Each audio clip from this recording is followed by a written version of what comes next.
Hello friends, welcome back to my channel. So friends, आप सभी ने न्यूज में तो सुना ही होगा कि अभी के टाइम में इंडिया के न्यू एजुकेशन मिनिस्टर बन गए प्रहलाद जोशी। अब इसका रीजन ये है कि इंडिया में एक प्रोटेस्ट हुआ था जंतर मंतर पर। अब जिसकी वजह से इंडिया के जो एजुकेशन मिनिस्टर है धर्मेंद्र प्रधान, उन्होंने इस्तीफा दे दिया है। अब इनके इस्तीफा के बाद प्रहलाद जोशी जो है वो बन गए हैं इंडिया के नए एजुकेशन मिनिस्टर।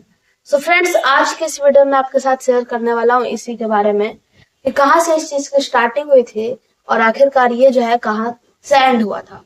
अब मैंने आपको अपने एक और वीडियो में भी इसी के बारे में बताया था कि कैसे ये जो चीज है वो स्टार्ट हुई। सोनम वांगचुक ने हंगर स्ट्राइक की और कैसे उनकी जो हंगर स्ट्राइक है वो बहुत ही ज्यादा बढ़ गई।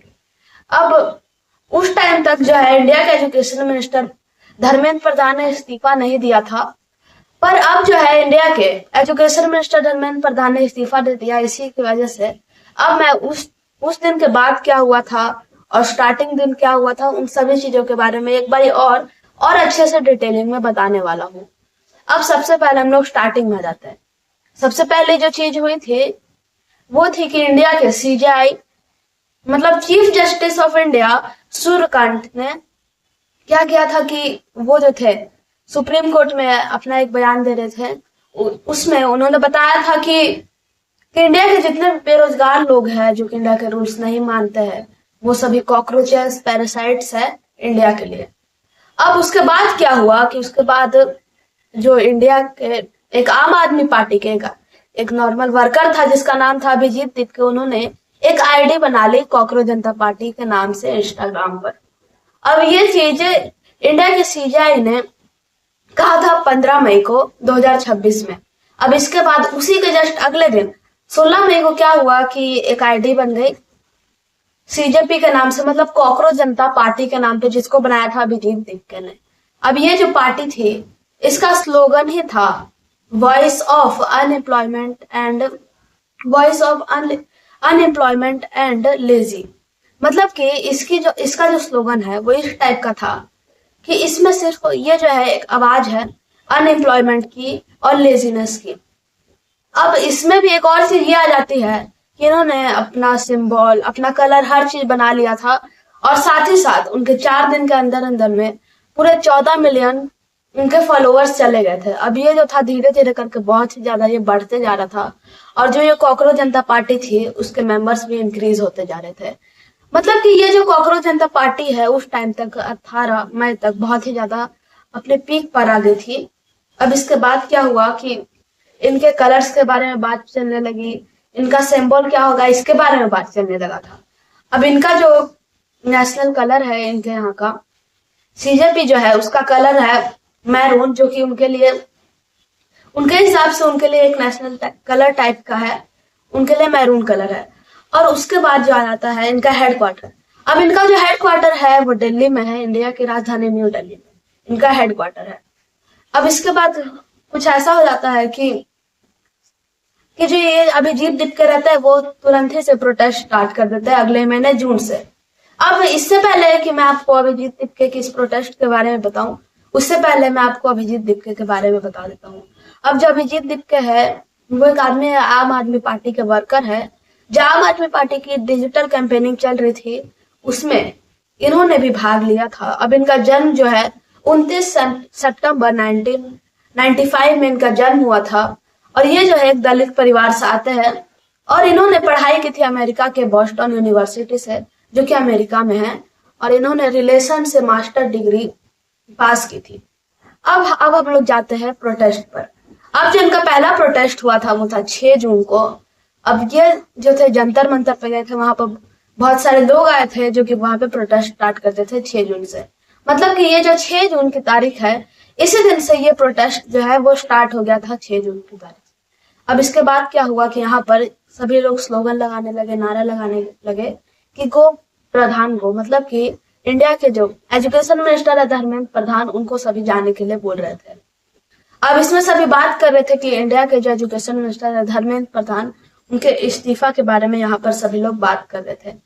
अब इसके बाद क्या हुआ कि 28 जून को यहाँ पर सोनम वांगचुक भी आ गए। अब सोनम वांगचुक जो है वो 3 इडियट्स मूवी इन पर ही बनाई गई है। मतलब कि इनमें जो फुनसुक वांगडू थे, जिनका कैरेक्टर आमिर खान ने निभाया था, वो इन्हें सोनम वांगचुक पर ही बनी थी। लेकिन बात ऐसी है कि जो आमिर खान है वो सोनम वांगचुक के बारे में जानते भी नहीं है, ना ही इस फिल्म के डायरेक्टर इस चीज के बारे में जानते हैं। अब फिर क्या हुआ कि ये जो प्रोटेस्ट है वो धीरे धीरे करके बढ़ गया। जब सोनम वांगचुक आ गए तो और भी बहुत सारे लोग आने लगे थे। 29 जून से क्या हुआ कि 29 जून को जो सोनम वांगचुक थे उन्होंने हंगर स्ट्राइक स्टार्ट कर दी। अब हंगर स्ट्राइक का मतलब उन्होंने भूख हड़ताल करना स्टार्ट कर दिया। वो खाना नहीं खा रहे थे जब तक धर्मेंद्र प्रधान इस्तीफा नहीं दे देते। अब उन्होंने बहुत दिनों तक हंगर स्ट्राइक की। अब 20 जुलाई को क्या हुआ कि 20 जुलाई को सारे लोग जो थे पार्लियामेंट की ओर जाने वाले थे। अब उससे एक दिन पहले वहां पे बहुत ही ज्यादा सभी लाठी चार्ज करने लगे थे। मतलब कि इतने टाइम से कुछ भी वहां पर अटैक नहीं हुआ था। मतलब कि वो सब पीसफुली, एक टाइप से पीसफुली टाइप से वहां पर प्रोटेस्ट कर रहे थे, पर अचानक से वहां पे लाठी चार्ज करवा दिया गया। अब वहां पे जितने भी प्रोटेस्टर्स आए हुए थे उनमें से बहुत सारे प्रोटेस्टर्स पर तो गोली भी मार दी गई। इंडियन एक्सप्रेस ने कवर किया है कि 6 लोग जो थे उनको गोली मार के उनकी हत्या कर दी गई है पुलिस के द्वारा। अब इन्हीं में क्या हुआ कि बहुत सारे जो पुलिस थे वो अपना नेम टैग्स भी हटाने लगे थे, मुंह पर मास्क लगा के आने लगे थे। और कुछ कुछ पुलिस के साथ लोग आए हुए थे जिन्होंने पुलिस की वर्दी भी नहीं पहनी हुई थी, तब भी वो लोग जो थे वहां के प्रोटेस्टर्स को मार रहे थे। अब फिर क्या हुआ कि 20 तारीख को वो जितने भी लोग थे वो सारे के सारे पार्लियामेंट के पास चले गए और वहां पर भी बैठ के वहां पर प्रोटेस्ट करने लगे। अब उसके बाद इन्होंने टीयर गैस छोड़ दी। अब टीयर गैस जो होती है वो बहुत ही ज्यादा खतरनाक होती है, जिसका हमारे बॉडी पर बहुत ही ज्यादा इफेक्ट पड़ता है। अब इसके बाद जब टीयर गैस छोड़ी गई, वाटर कैनन दिए गए, अब फिर क्या हुआ कि जितने भी लोग थे वो सारे बैरिकेड्स तोड़ के अंदर जाने लगे। मतलब कि अब जो था हर चीज अनकंट्रोलेबल हो गया था। अब फिर क्या हुआ कि ये जो प्रोटेस्ट था धीरे धीरे करके पूरे इंडिया में बढ़ने लगा।